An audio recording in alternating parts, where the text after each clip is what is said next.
வாங்க கவி ஸ்பெஷல் கிச்சனில் இன்னைக்கு ஈஸியான மெத்தடில் காரம் சாரமாக காடை கிரேவி எப்படி செய்யுதுன்னு பார்க்கலாம். நான் அடுப்பு பற்ற வச்சு ஒரு கடாய் வச்சுட்டேன். கிரேவி செய்ய சமையல் எண்ணெய் ஒரு 100 மில்லி ஊற்றிக்கலாம்.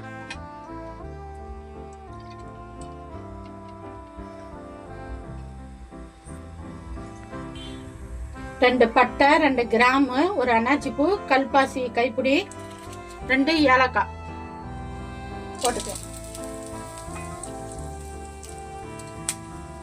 வெங்காயம் 100 கிராம் கட் பண்ணி போட்டுக்கலாம்.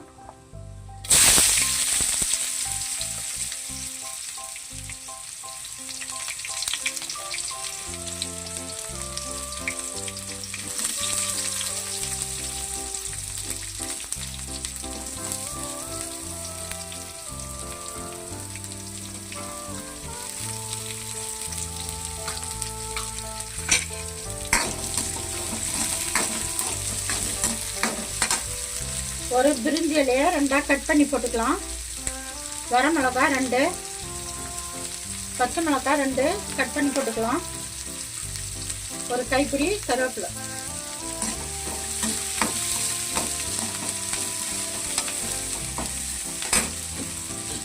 இந்த கிரேவிக்கு தகுந்த மாதிரி உப்பு முன்னாடியே போட்டுடலாம். வெங்காயம் சீக்கிரம் வதங்கும்.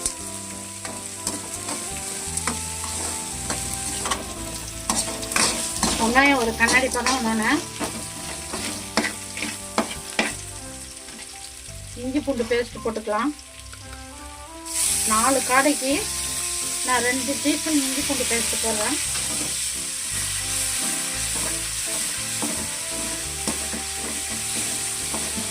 அதில் பச்சை வாசனை போட்டோம். இஞ்சி பூண்டு பேஸ்ட்டு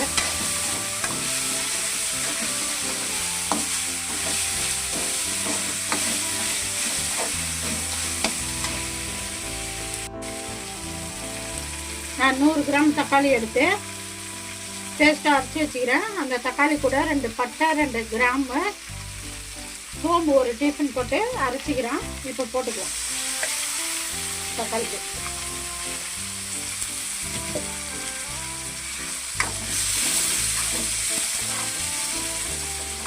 தக்காளி பேஸ்ட்டாக அரைச்சி போட்டால் கிரேவி நல்லா திக்காக கிடைக்கும்.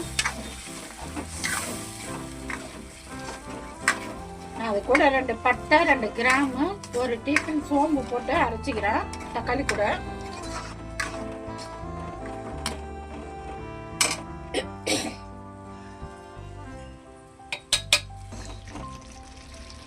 தக்காளி பச்சை வாசனைலாம் போயிடுச்சு. சேர்க்க வேண்டிய தூள்லாம் சேர்த்துக்கலாம். குழம்பு மிளகாய் தூள் ஒரு 2.5 டீஸ்பூன் போட்டுக்கலாம்.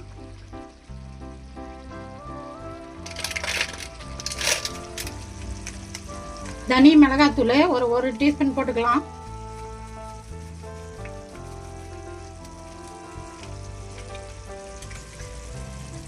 காஷ்மீரி மிளகாத்தூள் ஒரு 1.5 டீஸ்பூன் போட்டுக்கலாம். அது கலருக்கு தான், காரம் வைக்காது.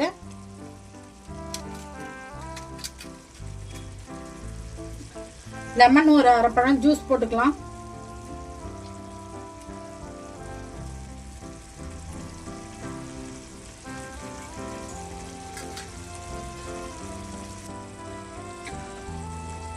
ஒரு 1/2 டீஸ்பூன் ஜீரகத்தூள் போட்டுக்கலாம்.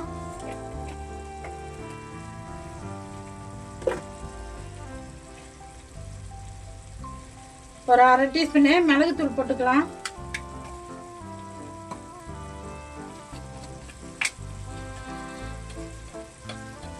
கரம் மசாலா ஒரு 1 டீஸ்பூன் போட்டுக்கலாம்.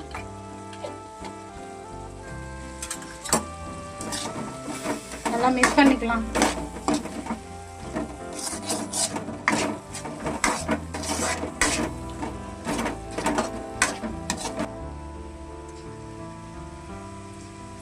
நாலு காடை வாங்கி நான் மஞ்சள் போட்டு வாஷ் பண்ணி வச்சுக்கிறேன். இப்போ காடை போட்டுக்கலாம்.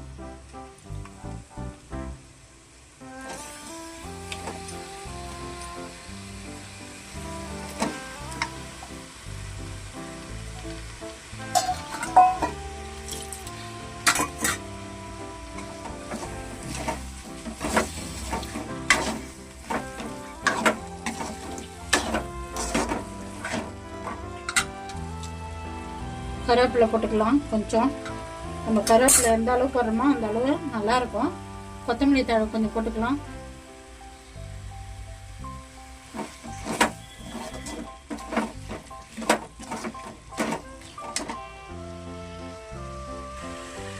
ஆறு தேங்காய் பத்து எடுத்து பேஸ்ட்டாக அரைச்சி வச்சுக்கிறேன். தேங்காய் போட்டுக்கலாம்.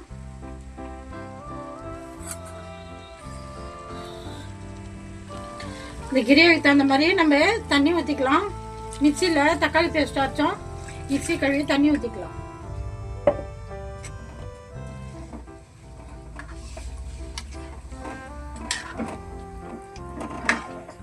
கிரேவிக்கு தகுந்த மாதிரி நம்ம தண்ணி ஊற்றியாச்சு, நல்லா கிண்டி விட்டாச்சு.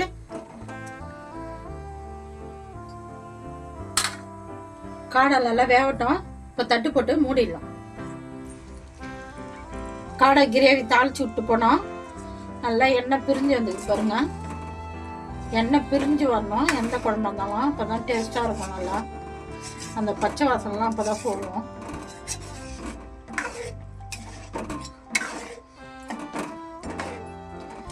இப்போ ஒரு கைப்பிடி கொத்தமல்லி தழையும் கருவேப்பிலையும் போட்டுக்கலாம்.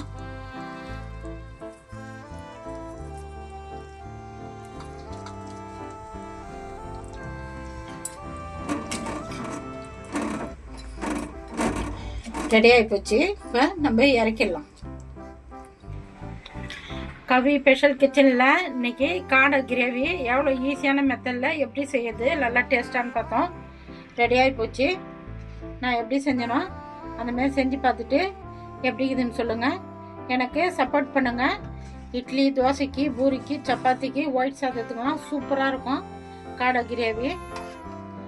நான் எப்படி செஞ்சேன்னா அந்தமாதிரி செஞ்சு பார்த்துட்டு எப்படி இதுன்னு எனக்கு சொல்லுங்கள். எனக்கு சப்போர்ட் பண்ணுங்கள்.